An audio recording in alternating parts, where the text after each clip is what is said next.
బీజేపీతో పొత్తు పెట్టుకున్న లేదా బీజేపీకి మద్దతు తెలిపిన పార్టీల మనుగడను బీజేపీనే కాలరాస్తుందా అంటూ ఒక పోస్ట్ ఇప్పుడు పొలిటికల్ సర్కిల్స్లో బాగా సర్క్యులేట్ అవుతోంది. దీనికి ఉదాహరణగా మొట్టమొదటి ప్రస్తావించబడిన పార్టీ శివసేన. శివసేనను రెండుగా చీల్చిన బీజేపీ ప్రస్తుతం తన పొత్తులో ఉన్న షిండే నాయకత్వంలోని శివసేన పార్టీని ఐసీలోకి నెట్టిందని అందులో ప్రస్తావించారు. ఎన్సీపీని చీల్చుకొని వచ్చి బీజేపీతో చెలిమి చేసిన అజిత్ పవార్ పరిస్థితి కూడా అలాగే ఉంది అనే మరో ఎగ్జాంపుల్ కూడా చెప్పారు. రాజకీయంగా పెద్ద చర్చకు తెరలేపిన ఆ పోస్ట్ పూర్తిగా సారాంశం ఏంటో ఒకసారి చూద్దాం. దేశంలో బీజేపీ ఎప్పుడెప్పుడు ఏ పార్టీలతో పొత్తు పెట్టుకుంటుందో, తరువాతి కాలంలో ఆ పార్టీల మనుగడ ఏమవుతుందో వివరించిన ఒక పొలిటికల్ పోస్ట్ సర్వత్రా చర్చనీయాంశంగా మారింది. అస్సాం గణ పరిషత్తో మొదలుపెట్టి భవిష్యత్తులో టీడీపీ, జేడీయూల పరిస్థితి కూడా అలాగే ఉంటుందని జోస్యం చెప్పారు. 3 అడుగుల నేల అడిగిన వామనుడికి 3వ అడుగు వేయక తప్పదు కాబట్టి ఎక్కడైనా వేయొచ్చు. అది అధికార పక్షమైన ప్రతిపక్షమైన బీజేపీకి సంబంధించినంత వరకు ఒకటే అనేది వారి వాదన. రాజకీయాలలో శాశ్వత శత్రుత్వం కానీ శాశ్వత మిత్రుత్వం కానీ ఉండదు అంటారు. అది చంద్రబాబు విషయంలో నిజమే అవ్వచ్చు, కానీ బీజేపీ విషయంలో మాత్రం కొద్దిగా తేడా ఉంటుంది. బీజేపీకి శత్రువులు అనేవారే ఉండరు. అంటే శత్రువు అయినా మిత్రుడిగా చేసుకోవడం ఎలానో బీజేపీకి బాగా తెలుసు. ఇంకా కరెక్ట్గా చెప్పాలంటే మోదీకి, అమిత్ షాకు చాలా బాగా తెలుసు. అయితే ఈరోజు బీజేపీ మరో కొత్త విజయం సాధించింది.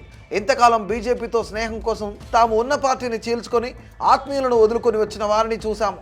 కానీ ఇప్పుడు ఒకరిపై ఒకరు కత్తులు దూసుకున్న ఇద్దరు రాజకీయ ప్రత్యర్థులను కూడా కమలం నేతలు ఏకం చేశారు. మరాఠా భావోద్వేగాన్ని రగిల్చి మహారాష్ట్ర రాజకీయాలలో తనదైన ముద్ర వేసిన శివసేన స్థాపకుడు బాల్ ఠాక్రేకి కూడా సాధ్యపడిన పనిని ఫడ్నవీస్ సాధించాడు.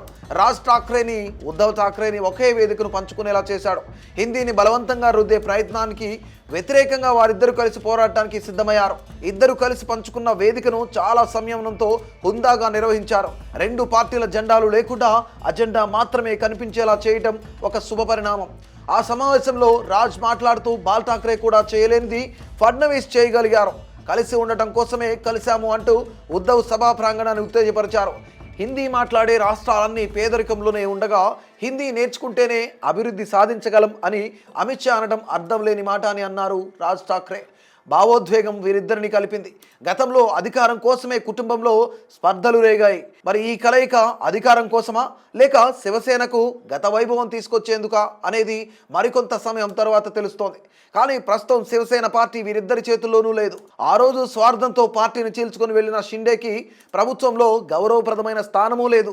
మరలా ఎన్నికల నాటికి అఫీషియల్ శివసేన పరిస్థితి ప్రస్తుతం కంటే మెరుగుపడే అవకాశం కనిపించడం లేదు. శివసేన మాత్రమే కాదు, ప్రాంతీయ పార్టీల్లో ఒకసారి చీలిక వచ్చిందంటే కోలుకోవడం కష్టం.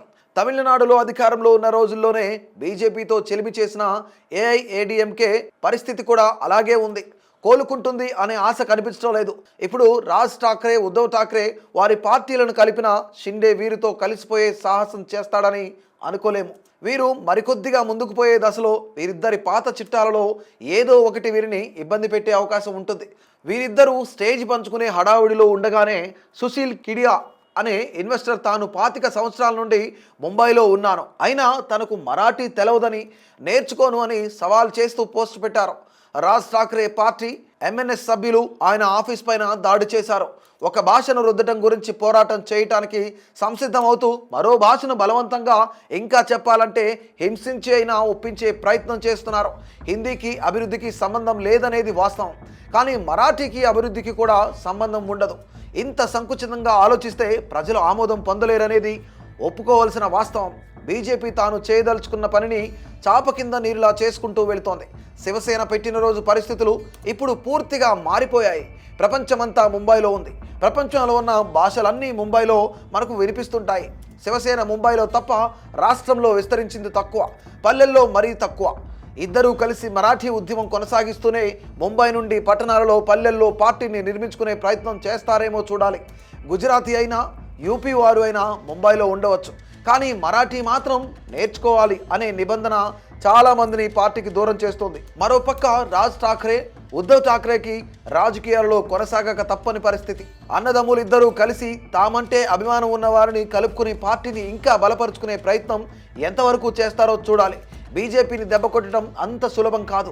20 సంవత్సరాల తర్వాత రాజ్ ఠాక్రే, ఉద్ధవ్ ఠాక్రే కలిసిపోయి వారి రాజకీయాలు వారు చేసుకోవటము, శివసేన పార్టీని వారి సొంతం చేసుకోవటము అనే విషయంలో ఎవరికి అభ్యంతరం ఉండదు. పార్టీని పట్టణాలలో, పల్లెల్లో విస్తరించుకోవడం కూడా వారి హక్కు. కానీ ఎవరు ఏ భాష నేర్చుకోవాలి అనే విషయం వారికి సంబంధించినది కాదు. 20 సంవత్సరాల తర్వాత కలుసుకున్న ఠాక్రేలు మహారాష్ట్ర రాజకీయాలను శాసించగలుగుతారా లేదా అనేది ఇప్పటికిప్పుడు చెప్పగలిగే పరిస్థితి లేదు. బీజేపీని తట్టుకోవాలి, కాంగ్రెస్ను కలుపుకోవాలి, శరద్ పవార్ బలపడాలి. వీటన్నిటికంటే ముఖ్యంగా ఉమ్మడిగా ఎదిగేందుకు వీరిద్దరి మధ్య సఖ్యత మరింత బలపడాలి. ఇవన్నీ ఎంతవరకు సాధ్యపడతాయో, ఎలాంటి ఫలితాలను ఇస్తాయో చూడాలి.